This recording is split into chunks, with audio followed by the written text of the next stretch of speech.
I'm Ryan Betson.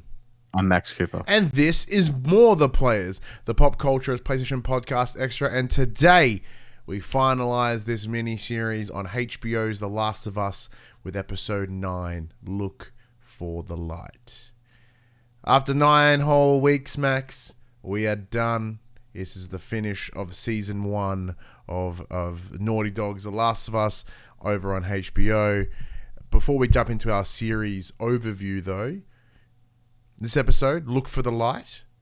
You've been incredible in the last, X amount of weeks just doing the sweet recaps. Happy to do it once more? Sure. So this is, as you mentioned, the last episode. It is the shortest episode of the series, which is 43 minutes? Mind-boggling. 43 minutes, so it's 2 minutes shorter than episode 4.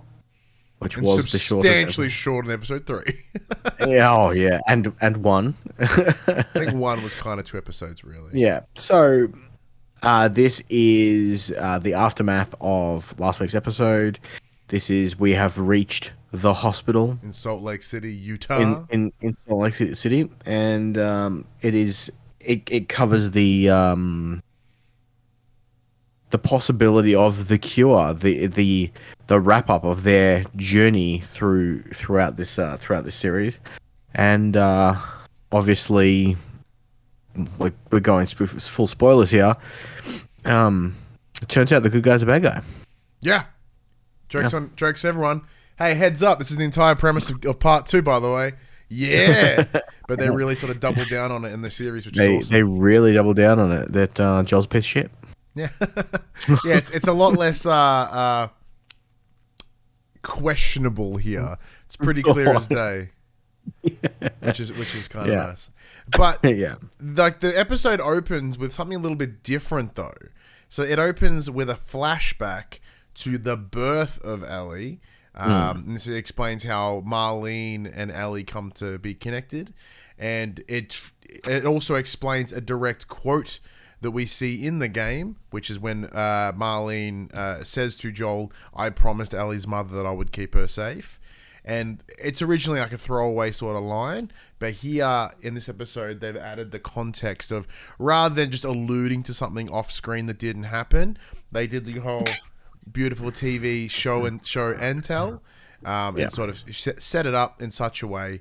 And we see Ashley Johnson, who voices Ellie in the game, play Ellie's mother. And the poeticness, it's not a word, the poetry of the voice of Ellie birthing Ellie in the show hit me harder than I anticipated. I was like, oh, that's fucking beautiful. And I did well up a little bit at the idea. And then also the idea of, so she gets bit, dies, and then, just before she turns, she hands the Ellie off to Marlene and was like, "You gotta fucking kill me." And then the gunshot, and then the baby crying, and bald-faced lies in there. Oh yeah, she was bit after. I cut the cord before I was bitten. Yeah, lies. This show built on lies. Everything is built in lies. Both Ellie's mother and Joel's lies. Yeah. Which is kind of just all the lies. Yeah. Once again, all it does, and should be called The Lies of Us. And we'll talk about this a little bit later. But it's all around the things we do for love. The things we do for love. And it's sort of the lies we tell, the horrible things that we do, the extent at which we will go for those we care about. Yeah, but in reality, our white lies don't destroy the world. They condemn the world. So yeah, that was kind of cool to sort of have it was interesting going into this short episode and then going, am I going to do a flashback with this? All right, I trust you. Let's see what happens. And it paid off. It was good. But additionally, so essentially we get this opening bit. We kind of get hey, we have moved since the last episode. It's not continuing straight off. They're pretty close to where they need to be at this point. It's no longer snowing. Yeah, we're heading into spring. In the city. The new hope, the new birth of spring. Stuff also the symbology in that is very, very purposeful. And then they're in the city that they need to be in, etc., etc. everything kind of happens very quickly. We get the hospital scene where Joel just goes ape shit, but it's a condensed version of that too. And then we kind of wrap it up because, as Reverend Puck does say in the chat here, the show was too damn fast. I would totally agree. This episode was very quick, and I think it could have done with a little bit more just to build up some of that tension. But yeah, Max, what's your thoughts on the beats? I mean, as I said to you just shortly before we started recording, this episode was just concise and to the point, and it had a point to make, and it didn't dick around with it. It made that point very quickly, very concisely, and then moved on. Yeah, like it's definitely at that stage where we know a season 2's coming. It's kind of left us. Well, it's left me wanting more, wanting to know what's next, because it does that very much. Ends in a way that's like, now what are we going to do? What, now that we've seen what we assumed was our purpose through, what now do we live for? Like what is our purpose now? And then obviously us being the gamers that we are, we know what's next. We know what happens. But for those who are first tuning in and first experiencing this story through this medium, I can definitely see people wanting more from what they've been left with with this episode. So, yeah, I do like it. I do like its conciseness. It wasn't very much fluff, but so for me, the only thing that I wish was given more time in this episode, and then we'll talk about the things that get praised as well, is the hospital scene. Because we know how would you have wanted it extended? I would have made it seem more intense. I would have had there be, as Joel gets escorted out, we see more fireflies, we see more bodies, we see more soldiers, right? So that way, when he turns around, because the idea, at least within the game, is that he murdered fucking everyone in that building. There's not a single person left standing. And now, granted, the show has done a really, whether intentional job or not, has established that there's not that many people around. Like, if the example is that university where they go and there's like 6 dudes there. In the game, there's like 40 plus, right? So they're demonstrating that that's smaller people, which is cool. But what I felt was missing here is they have carefully chosen to minimize action in the series, or at least standard gunfire intensity. They did it once in the middle with the big horde of the clickers, and then it's kind of been quiet since. I was under the assumption it was building to this, because in order to make this feel more fucked, having it be quiet for so long, and even last week's action was downplayed as well. Pardon me. So building into this one, I thought it would not quite John Wick level intensity, but I was wanting like Joel to wipe the floor of that building. Well, see, I kind of disagree with you on that. Oh, please do. I think by having less people, with the show setting up that there's so few people left that are still trying to do this, to have him just wipe out that small amount of people, I feel is just as devastating as him just killing random soldiers A through Z on his way through to the surgery room. I think him like wiping out the last of the people essentially who can get this cure made is just as damnable as him going. I agree with you, but I don't think they established that this was just like these are the final people. He's like, there's no one else. These are the best minds that are left alive that can do this. This is why this is so important. Like, I don't feel they've stressed that point enough to make what you're saying feel more emotional. I mean, I think it's kind of implied in the fact, because if there were more people around, why the fuck would they have to travel halfway across the country through these infested lands to get to this specific spot? Very true. But so then that also makes that more like these people are so incredibly important, they should be heavily protected. But then there's that whole, there's not always safety in numbers. Like you have Marlene point out, she's like, I had so many people and I fucking barely made it through alive. how did you do it as a single person? And they did it because they we have such plot armor. But like, you know what I mean? Yeah. I think in that sense, like it's easier to track through with a smaller group of people than there is a larger group. It's very true. And I don't know if that's me just reading between the lines and trying to make things fit, but that's how it felt for me.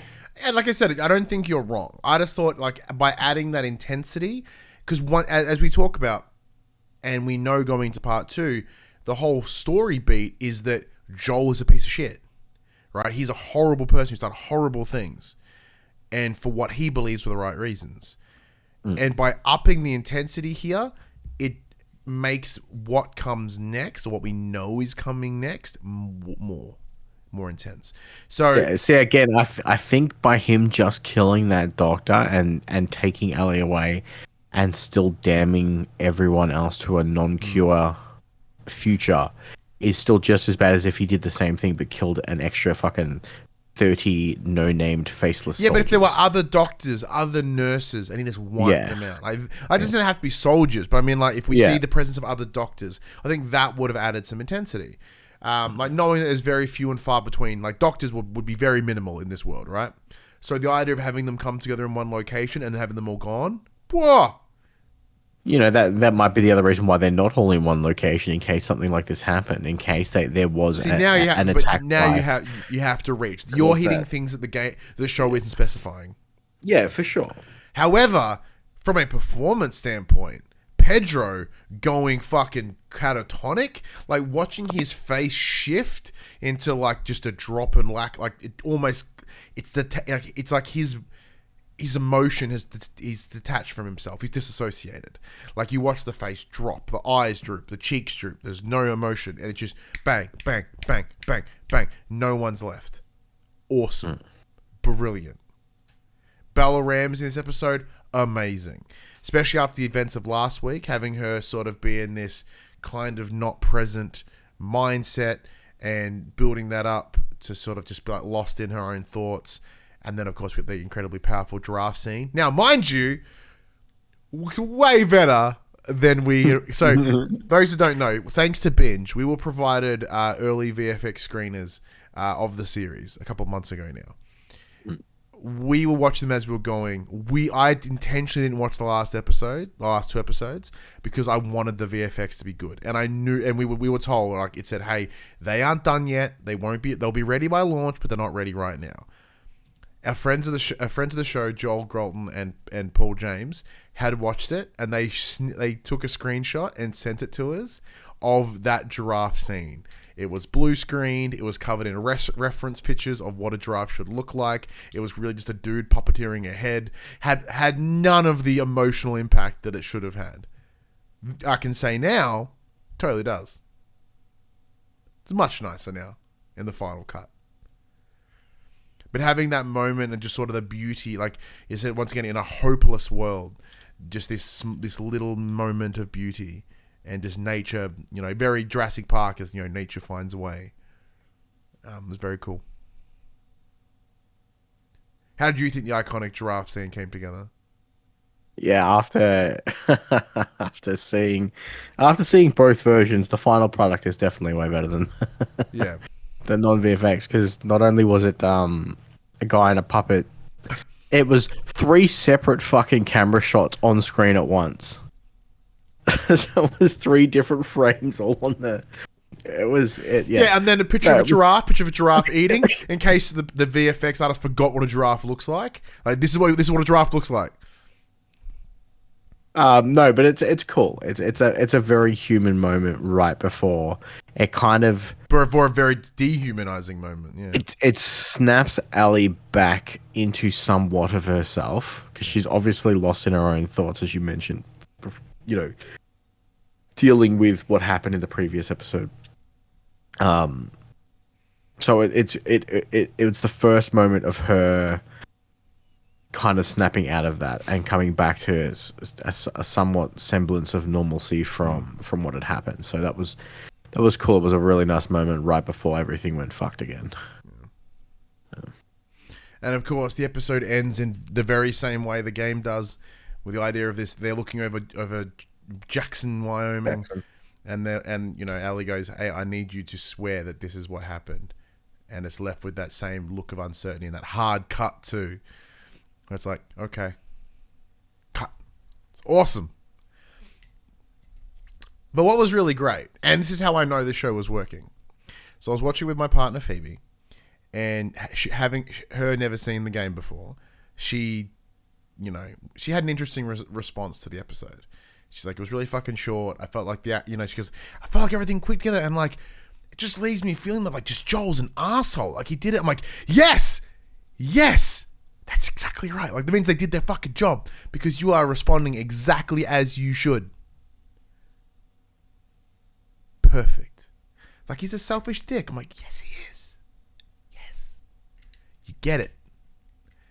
And then that's the beauty of it, is because, like you don't get that in the game because it doesn't want you to quite get that. But now that we know we're heading into season 2, part 2 of the game, that we're setting up that. So you're already front loaded with that feeling, which is cool. How do you feel about that? It worked well. I mean, we all knew Joel was a piece of shit. Yeah, they kind of tried to set that up early in the story as well. Like, he was the guy who did what had to be done to do things. But we should point out that Ashley Johnson wasn't the only cameo this week. No, sorry. I didn't spot this. You pointed it out to me. Yeah, it's also all over Twitter. I've stayed off Twitter today on purpose, knowing. Yeah, but the voice actress for the character Abby, who plays a large part in part 2, is one of the nurses in the surgery room. And knowing the important, obviously no spoilers for that yet. We can talk about the first game in the series because they're connected. But knowing how heavily Abby is involved in this moment, it's just cool to have other people that were part of the telling of the story to begin with here again now to in that medium change. It is lovely. It's very, very good to sort of have that. But there's one scene that I don't remember being in the game. Pardon me, but I think that was incredibly powerful. So as they were walking through Salt Lake City, they find what was an army medic area, right? With the idea of they're setting up. What are you fucking sending me? All right, you're sending me a photo of Laura Bailey doing gang signs next to you, the dead body in the surgery. Thanks, Max. Just really plants what's going on. Yeah, it does. Yeah, so they're going through this, essential like medic army setup, and they're like, oh man, and Joel was explaining that, hey, this is Army, not Fedra. This is what they were doing, and I saw one of these, and she's like, oh, but we're going to talk about with Sarah, and she's like, did you bring Sarah to one of these? She's like, he's like, no, she was already gone at this point, but I was here to get my ear repaired, because they specify early on that like he's he got shitty hearing on his right hand side and some damage, and it was led to believe that it was a gunfight that hit him and that missed. And it's still set up in this moment. He goes, yeah, I was here to get this. He goes, man, on the second day of all this gone down, like, you get into that level of a gunfight, and it pauses for a couple of beats. And then Joel explains that, no, I was the one that did that. I was the one who missed. I was the one who missed. And then he sets the idea of, the pain of living of Sarah, without Sarah, that he felt that there was no point, there was no other option, and he was ready to go, and it was full intention. But in that moment, he flinched, and he didn't know why. And he's essentially implying that he didn't know what the reason was. He didn't know what he had left to do in his life. But essentially, he now feels and believes that the reason that he flinched, the reason that he didn't die that day, was because he knew he had something to do, and that was to care and look after Ellie. And I think that was fucking awesome. Just to add that extra layer of intensity, and also demonstrating like that with Joel and Ellie's relationship, for Joel, it means so much. And I think solidifying, and it also makes what happens after, which is the big hospital gunfight, seem less of a flick, like a Daenerys-esque heel turn at the end of Game of Thrones. This solidifies that Ellie is his be-all and end-all now. Like, that is the one thing he has left to do in this world, and is to care for this girl. And Phoebe mentioned it perfectly. It's like he does not want to feel that hopelessness that came with the loss of Sarah. So when confronted with that potential hopelessness again by Marlene, he was like, I have no other choice. This is what has to be done. This is what he believes to be right. And as we know, the second game is all built about the idea of, the good, whoever, you are the good guy in your story, no matter what you've done. Like, to you, you're the good guy. And then we see the idea of different sides and how different sides believes they're the good person. And that's where we get the line, time heals all wounds, and then Joel replying with, it wasn't time. It wasn't time. So the idea that Ellie healed his wounds, which is beautiful. And once again, just solidify, just lays down the framework for that relationship and what it means. And I fucking cried instantly. Because it's like saying, like, it's for me, and it's something that I'm sure you understand as a father too. The one thing that I have that keeps me doing anything is my son. And as you know, I've gone through some hard shit, at least like for me and emotionally. And the one thing that it keeps me going forward is my son. Like, I have been in dark places in my time. And that's the answer. So I get it. That is real. That's powerful, at least for me. So, it's one of, it hits that extra bit harder. Like, maybe someone like me, I guess. But, it's very, very, very cool moment. I don't know, locks down this roller coaster of emotions this series has been. But before we discuss the series as a whole, because that's the next step now, do you have any final thoughts on this episode? No, I think we covered it pretty well. We hit all the beats. What's your thoughts on the series, or the season as a whole? We can't say series because there's another season coming. This really makes it hard for all the other Sony-related shows that are coming out after this. Yeah. They've done such a good job, and I've said it every other week, I feel, that they've done such a good job translating this from a interactive medium to a non-interactive medium. And yeah, like I said, the rest of those shows, the God of War Amazon show and the Horizon show Netflix, and Twisted Metal and all that stuff, Peacock. They're really going to have their work cut out for them after, if this is our first impression of what to expect, they have set the bar real high. And I cannot wait to see what they do with part 2. So yeah. Yeah, it's gonna be rough. It's gonna be rough for everyone else. Yeah. Episode 1's gonna be very interesting. Glad I'm not them. Yeah, I cannot wait to see how episode 1 goes down. Like, knowing, I remember when I played part 2 for the first time, because we were playing it early, because we received a nice review code, but we were like a couple weeks out of like the embargo. I think it was like a month before the review, almost, but before release date, and we knew what happened, and I couldn't talk to anyone. It was painful because at least for everyone else, they get to share their shit. We were like locked in, going, what a weird privileged way to be in.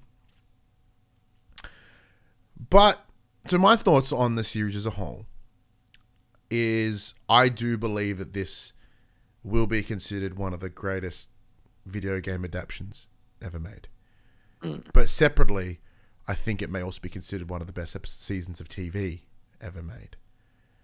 Like, we're looking at a series that every episode delivered somewhere between an 8 out of 10 to a 10 out of 10. Yeah. And even the ones that we've sat here and added some critique to, they're still brilliant. Like, I mean, not only that, the viewership has increased week on week, which never happens. Never happens. Yeah. So even though we've sat here and this episode would have been longer, blah, blah, blah, like longer is like we're saying, hey, we want more. We wanted more in this episode, not less. Like, this episode could have been cut down a bit. Like, that's what common consensus is. But no, like, we would have loved this fleshed out a bit more, add a bit more to make it really good. What I hope this does... Now, I think the conversation around video games as an art form is old now. I think people understand that video games are a unique way of storytelling and can deliver beautiful character, beautiful, drama and moments, and everyone's pretty unanimously understanding that video games can do that. But for anyone that had not, anyone that was sitting somewhere else, I think they've just been shown. I think this is that one where they go, this is the show that will get mums and dads and people that are non-believers in games as storytelling, and then go, wow, this came from a game? And like, will it make people play the games more? Probably not. Will it add to the respect that the games like The Last of Us deserve? Most definitely. This solidifies the incredible skill and just absolute ability behind the likes of Neil Druckmann and Bruce Straley and the team at Naughty Dog and Greg Mazin, who's the writer for the TV show, alongside Neil Druckmann. That their ability to adapt and create these massive, emotionally charged stories. And what we saw here was how an adaptation should be done. Not a straight carbon copy of the game, but taking enough of the game to assist those that are fans of the game, but also fleshing out the world in a way that a different medium can. So situations like episode 3 with Bill and Frank, which I still will argue one of the greatest episodes of TV, at least in this year, that will win shit. That as a gameplay experience would not work. It would fall flat. It would underdeliver. But as TV, it's incredible. And yeah, it demonstrated the true power of that cross medium adaptation, I guess. Yeah. I'm a big emotional, heart on my sleeve kind of person. So it's no surprise for me to sit and cry around like a show or a movie or even a fucking ad some days. So to have a show like this that resonates emotionally with me in every episode is not uncommon, but it's pretty rare in that every episode hit a beat. And not just myself, but in many that watch and take on the show.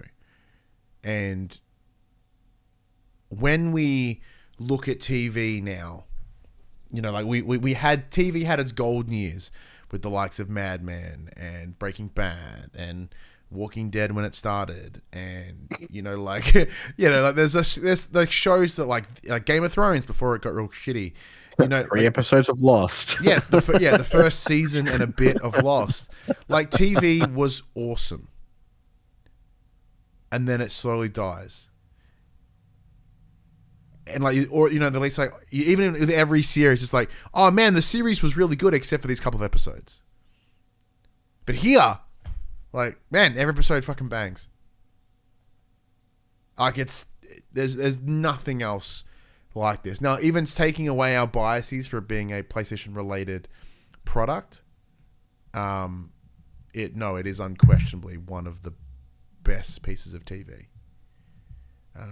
And that it can only be backed up by incredible performances by the likes of Pedro Pascal, who we already knew was a brilliant actor. But it's nice to see him finally get more recognition. Be unmasked. Be unmasked, because he does such a good job as Mando. So even to take off that mask and still deliver an exceptional performance. Even Bella Ramsey, who many questioned in her casting choice and questioned throughout the series, I think now when you sit and you look back and you see what she had done, it makes perfect sense. She is the best person to be cast in this role. The relationship between Bella Ramsey and Pedro Pascal was exceptional. It was great. And then once again going into that the three arc story we talked about, episodes 1, 2, 3 about Joel, 4, 5, 6 about them together, 7, 8, 9 Ellie, is brilliant in setting up what is to come. I'm very excited for season 2 of The Last of Us when it comes. They have a lot to do. They have a lot of expectations to be met. And I really hope that they break part 2 into a season 2 and a season 3, with the idea of, season 2 is all the way up into that theater moment where we have that switch where it goes, 3 days before, and that becomes season 3. That's because there's a lot more game in part 2 than part 1. But yeah, you are right. This has set the standard for not just Sony's or PlayStation. What's the name they're going? PlayStation Productions. Not just from PlayStation's production standpoint, but also a general adaptation. Because if God of War isn't short of amazing, that's dangerous. I'll be going into that very, very. Yeah, well, after fucking Rings of Power, your boy does not have the faith in Amazon that he once had. No, and Netflix hasn't been good in a very long time. No. Yeah, they haven't had their own good thing in a while. But yeah, it was awesome. Overall, it's like a 9 out of 10 series. Like possibly even a 10, but I can say it's at least a 9. Is that where would you put it? Yeah, 9's good. Yeah. All right. Well, let us know what you thought of season 1 of The Last of Us on HBO. Now, of course, big thank you to the team over at Binge Australia and HBO for providing us early screener versions of the show. Allowed us to sort of watch pretty much most of the season before it even aired. And then, of course, we fucked up and got our timing wrong and had to watch the last couple live. But no, thank you to them. Yeah. Because I shot them an email and they're like, "Yeah, no man, no worries," and like that's pretty massive. So it's a really cool experience. Yeah, and thank you for everyone that checked this out. We don't often do more the players, but I like it when we do. And this allowed us to do something a little bit extra for the last 9 weeks. We get our Mondays back now. That's pretty cool. Until we find something else cool to do. Yeah. But anyway, yeah. Leave it at that, I guess. But if you enjoyed this little mini-series, be sure to check out our ongoing series for the players, the PopC PlayStation Podcast, every Monday morning at 8 a.m. on your podcast services, 9 a.m. on those YouTubes. We talk about all the ins and outs of PlayStation each and every week, the games that we love, the games that we get our hands on, the industry as a whole. It's the late night show of PlayStation podcasts. It's chock full of personality. It's fun. It's entertaining, but we know what we're talking about. We deliver a fucking good show. But until next time, I'm Ryan Betson. I'm Max Cooper. And look for the light. That was the name of the episode, right? Yep.